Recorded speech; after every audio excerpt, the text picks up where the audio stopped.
I'm Robert McGarry. I'm the Director of Education at GLSEN, which is the Gay, Lesbian, and Straight Education Network.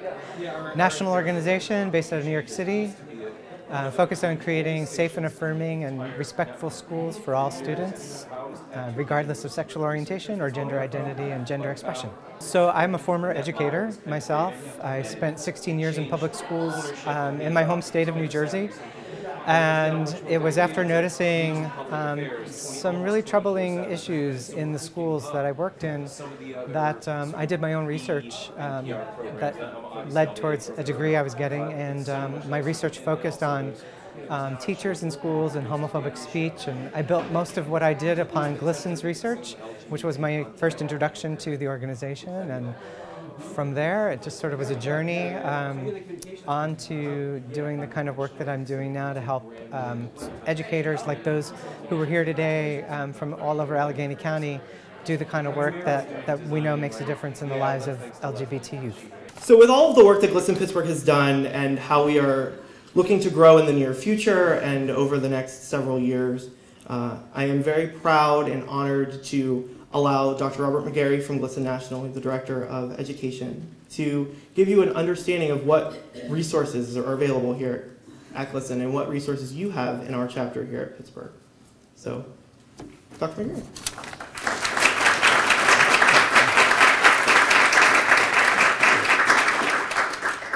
So I'm going to ask you to indulge me just for a second because this room amazes me. And I have to tweet a picture of this, so just give me a second. So smile. And it's not really about Lexus.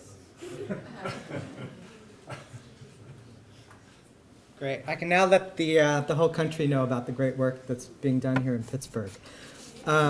So good morning. It's, yeah. I am really thrilled to be here on behalf of GLSEN, and I'm really extra thrilled to actually have a Pittsburgh connection.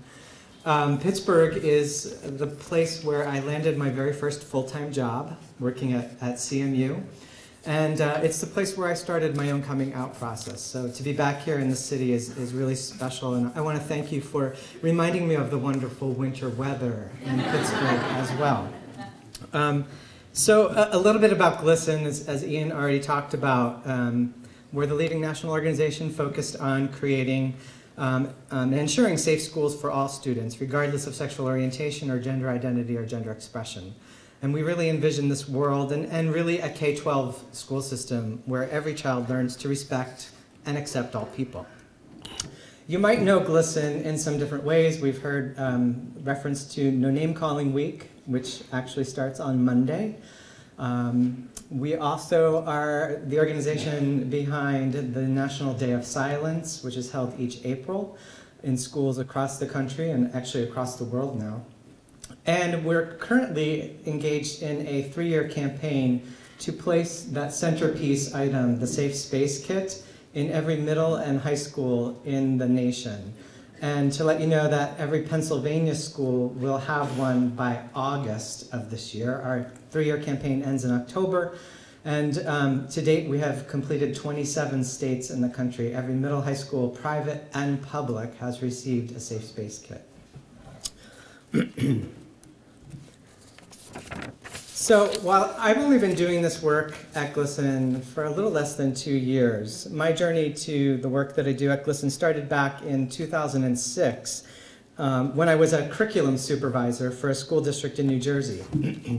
The journey was prompted by, believe it or not, a high school student who created the image you see before you. An image imprinted on a simple business envelope with the words "Read Me" written across a bloody handprint.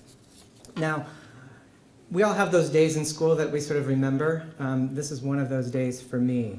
30 of these envelopes circulated around a school building, first period, 7:30 in the morning, right? And it created quite a flurry. Within each envelope was a copy of a correspondence intended for a widespread audience of students, teachers, and administrators. In bold letters, the document header read, quote, "Faggot, a look at homophobia in our school." And it was written by a student who was known as quote-unquote fabulous. That's how he actually signed the letter. But it was a pseudonym recognized by the more than 2,300 high school students and most of the teachers in the school. And it was known to belong to an out gay male student.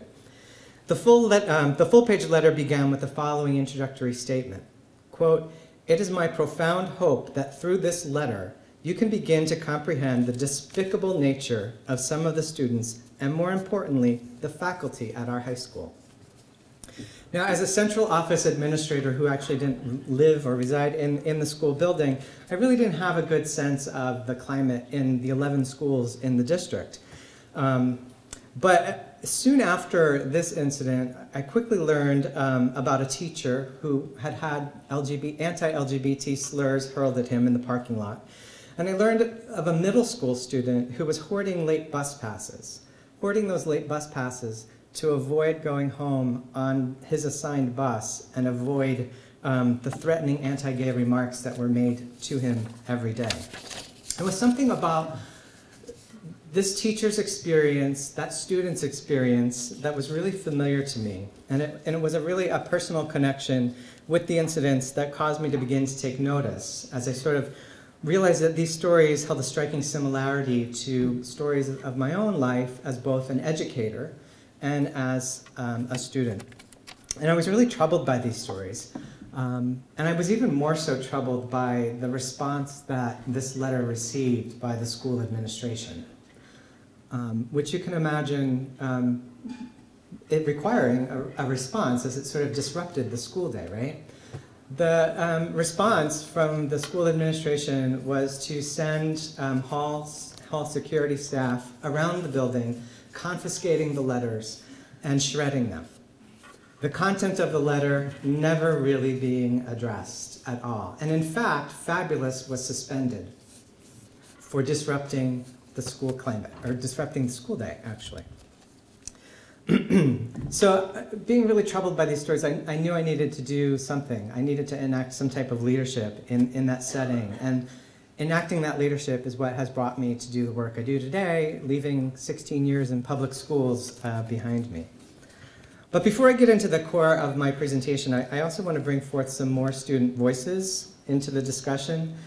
In my role at GLSEN, I am so lucky to travel the country and meet lots of young people and hear their amazing stories of real bravery and stories of what I think of as sheer horror, but also stories that are stories of hope and pretty encouraging, not unlike Ian's, where we hear stories of an educator who makes a really significant difference in a student's life. So I really want to introduce these student voices because I think they can provide a much better introduction to the subject I want to talk about today than I can. And I really think it's important in your work, and if you leave here with one thing today and go back to your schools, it's to try and listen to your students and to understand and learn from their experiences. So see if you can sort of think about what are the needs of LGBT students through these three students' voices. I wish my teachers would have understood that being gay isn't wrong, and there was nothing wrong with me. There were wrong people, the bullies. There's something wrong with them. I wish they would have understood that I was a good student, I was very nice, and there's nothing wrong with me. When I went to the staff, it felt like there was no one there. I was just speaking to the four walls of that room because they were like so blank, and that it didn't make it feel, I would say, comfortable, and knowing that something was going to get done. It didn't make me feel that way whatsoever. Teachers can be more of that figure you look up to, and when they are accepting of you, it means the world to you. To know that you're okay and that they are there for you.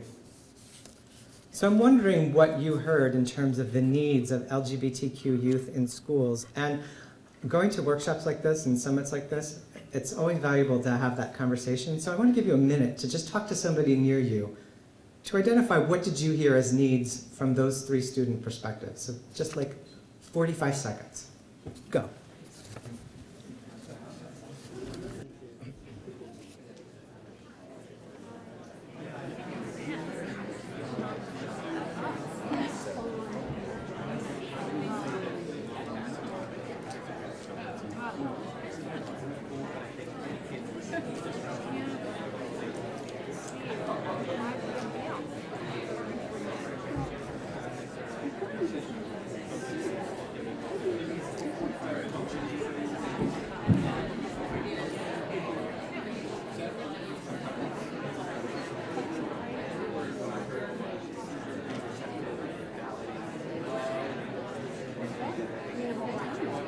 Okay, if you could come back. Somebody shout out a need. What need did you hear? Somebody shout something out. A need of validation. Yeah, thank you. A need for safety. Recognition. Great. Someone to listen to. Active listening. Thank you. Safety. Empathy. How about the need to not be blamed? I think Wes spoke about that earlier today.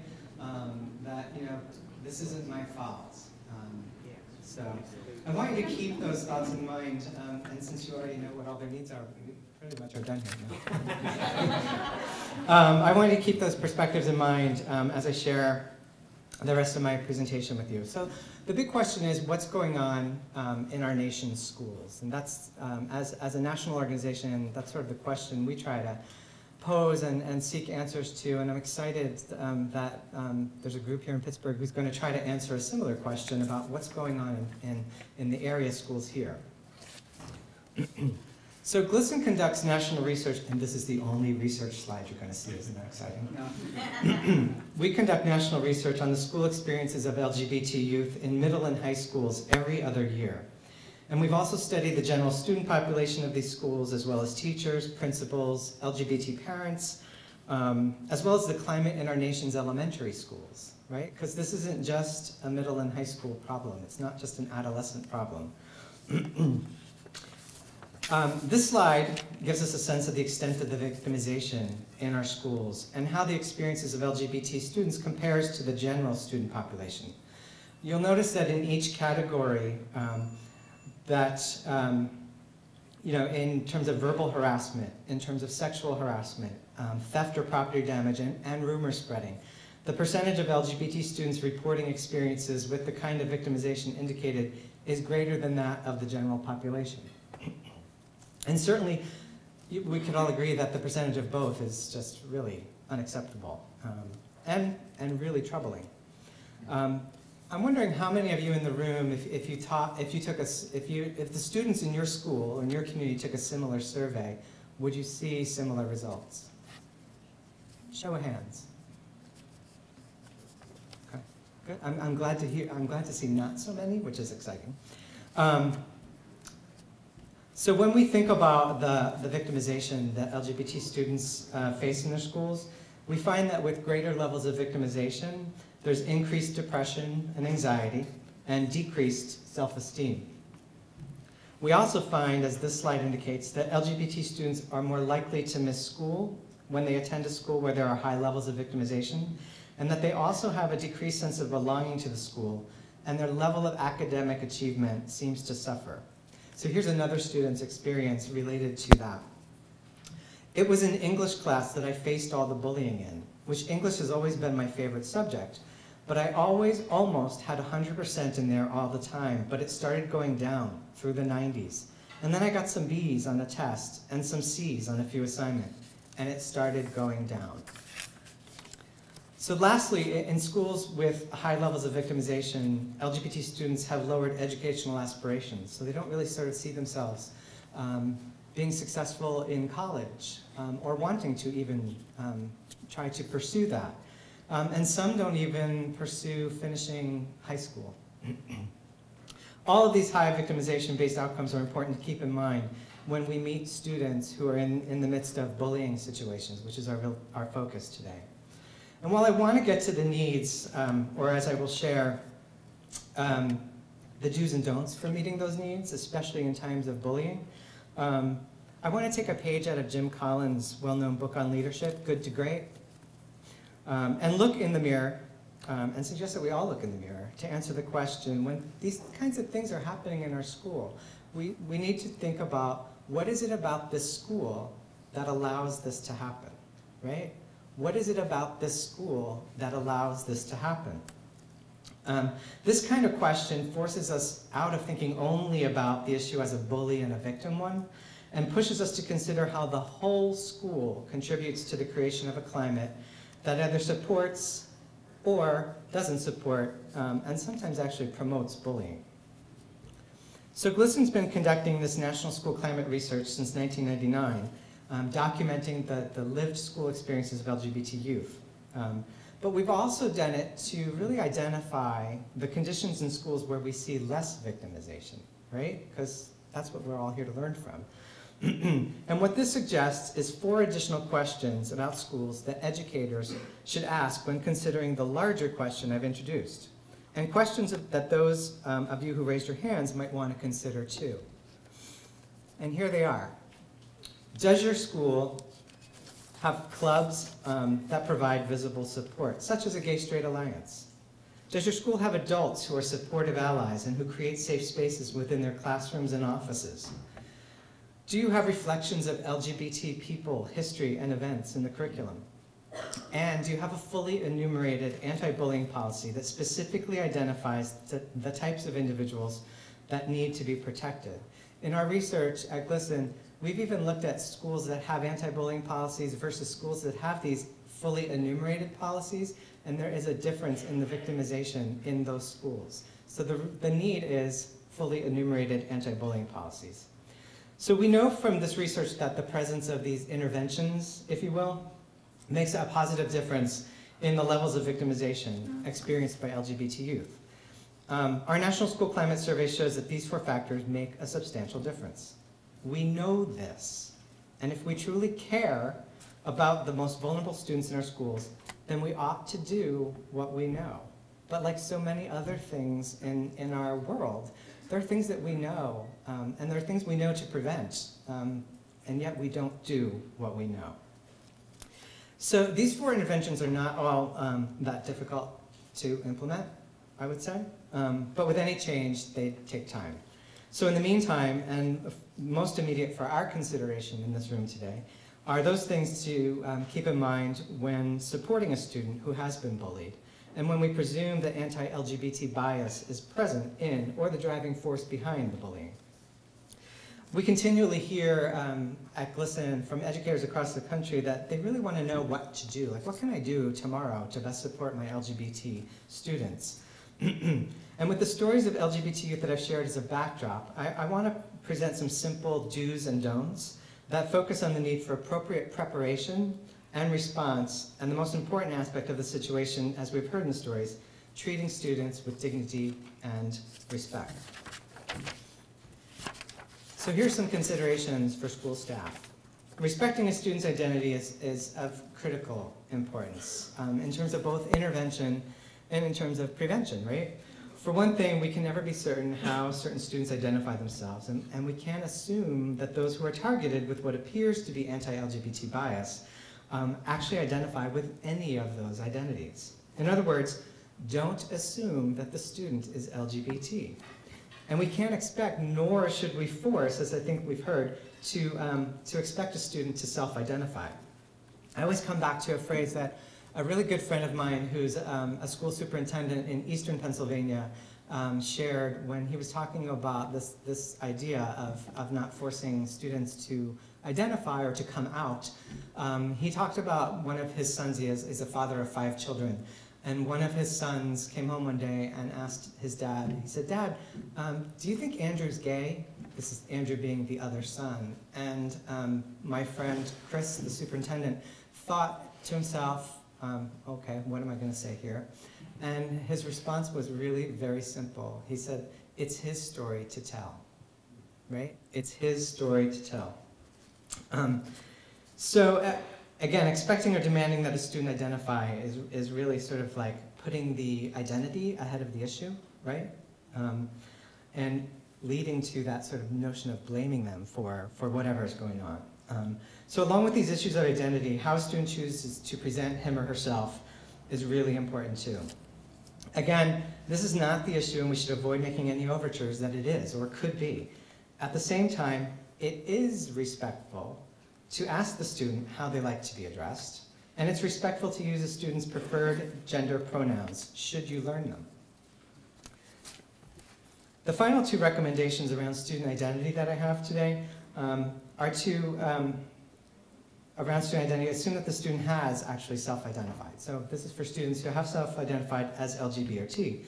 The first is that we consider the multiple identities that our students possess. and how the intersections of these may or may not be at play in a given situation. You should talk about that, right? Not only is it okay to talk about LGBT issues and multiple identities, so students who have a racial identity different than the mainstream school, or socioeconomic differences, or whatever the differences may be, but sort of really recognizing the whole student is really important. And so not only is it okay, but educators should. It really validates the whole student. Consider this student's experience. I don't think I've ever come across a Hispanic lesbian role model. And it makes me sad a little bit, because I would like to have had a role model to look up to, in a sense. I mean, everybody should have a role model. I just feel like I don't have someone who necessarily identifies with me. So finally, if I leave you with nothing else today, I'm coming back to this last one, please don't out the student. This can have severe, even tragic consequences. But there's a special note here that sort of seems to contradict the tips I've given earlier, and it has to do with parents and informing parents, and when you talk to parents. It's really important in those instances to use the student's legal name, unless the student has indicated otherwise that the parents know about that, because you sort of risk outing the students to the parents. And we've seen some really challenging moments. Your neighbors over in New Jersey have an anti-bullying law that is being touted as the strongest in the nation, but it requires parental notification, and it requires the educator to actually share what's going on specifically. And thus, it actually requires the educators to out students. And we've seen some really, really challenging and horrific things happen.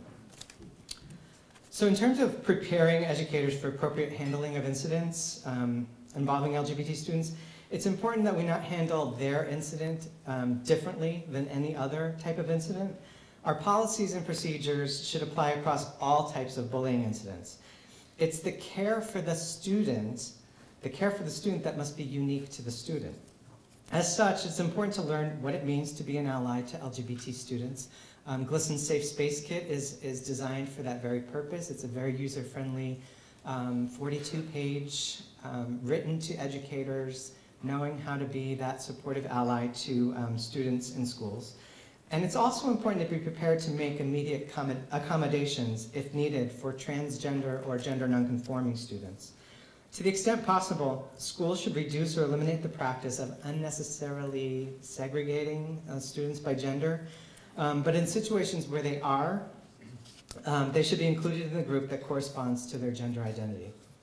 Any student who has a need or desire for increased privacy, regardless of the underlying reason, should be provided access to a single-user restroom or changing area, but no student should be required to use such a space just because they are transgender or gender nonconforming. And here's my final list of do's and don'ts with how we respond. And in many ways is really a restatement of some of the other points I've made. As with all students, it's important to avoid assuming to know what they're experiencing. Instead, we need to ask the student what they need or want. And again, we should not assume that, or in any way suggest that the student's identity is the issue. It's the bullying that's the problem. We should try to take the position of a supportive ally and confirm that the bully's behavior was wrong and will not be tolerated. And finally, we should let the student know that creating a safe space for them and everyone in the school is our priority. In closing, and I'm going to then show a really short 3-minute video. Do I still have time for that? Which actually is students talking about sources of resiliency in schools. In closing, we know that in many schools, students don't receive the support they need and deserve. 80% of LGBT students report that when a teacher or other school staff member witnesses anti-LGBT bullying, they do little or nothing to stop it. Most LGBT students who experience harassment do not bother to report their experiences because they don't expect to receive effective help. The most common experience of those who do report is that nothing happens. So GLSEN's research indicates that the presence of supportive staff in a school is one of the most important factors in the quality of a student's life. We heard others talk about that already. It really comes down to this, and our research bears this out. One supportive adult can save a life, as Wes said. One supportive adult can save a life. 6 or more in a school can change that culture. we know how to do this. We just need to do what we know. And with that, I'm going to close with the voices of students, if I can get this up here. And I thank you for being here and for this great work you're doing. Yeah.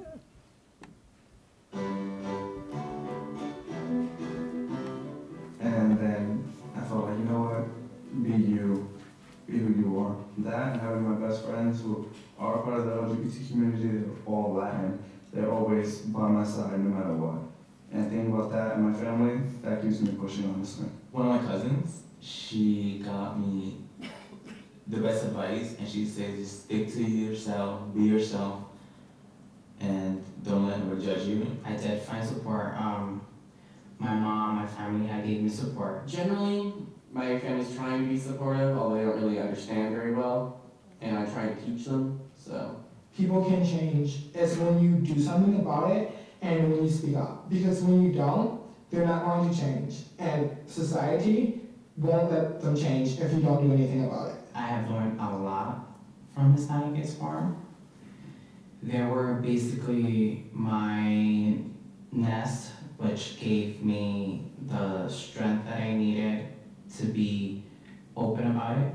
And I found the Henry Moore Institute, and I started going there, and they've been like, really supportive over me. And they eventually called my mom, and they had to talk with her, and she kind of accepts me now since they called her. If I didn't have my GSA, no, I would have never came out. If I didn't have my friends and my support group and my team group I go to and involved in the LGBT community, if I didn't, I wouldn't be here right now, standing here. Jumpstart guide for GSA is that's my best friend. I have it printed out at school. It's the handbook that I go by on a daily basis when I plan for my GSA groups every week. The safe space stickers show that the teachers are willing to stand up for what's right, and they're willing to make sure that their students are safe and have a positive learning environment.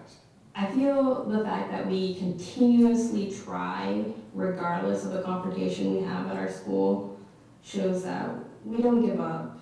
We won't give up. We're going to continue creating safe spaces, and we're going to continue doing events like Day of Silence. So I talked to the principal at my middle school, and he was okay with me doing the Day of Silence event, so I got a lot of my 8th grade class, around probably 70% of my 8th grade class, to be silent for a day and wear red duct tape over their mouth to symbolize that they were supportive of LGBT issues. I was one of the first students at my middle school that had ever come out as non-heterosexual, so I really found a lot of support from teachers who were willing to be allies. Administration learned about it and said, this shouldn't have been going on in the first place. We wish you would have told us so much sooner. And then they dealt with it and said, we are very supportive, and things have improved so much since then. My guidance counselor, she's been a real sweetheart. She's been quick to call out any sort of mistreatment to any of the students, not just me, but she cares deeply about all our students. I think that's something that we need in schools, is teachers who care or guidance counselors who care. Having my one teacher who's always there for me, having him, he's the reason why I'm into all the activism that I am into now. Because he's there every event that I do, he's there. Students who, when they're growing up and they identify as LGBT, they want to know, am I going to be able to make it in life?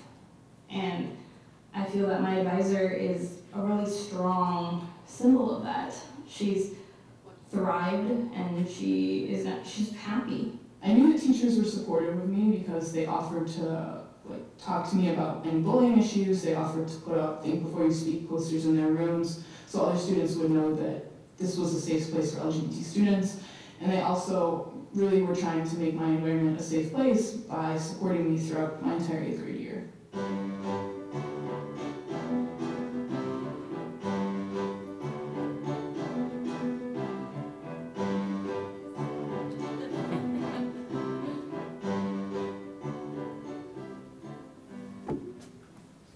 So one quick disclaimer, we don't advocate duct tape over the mouth.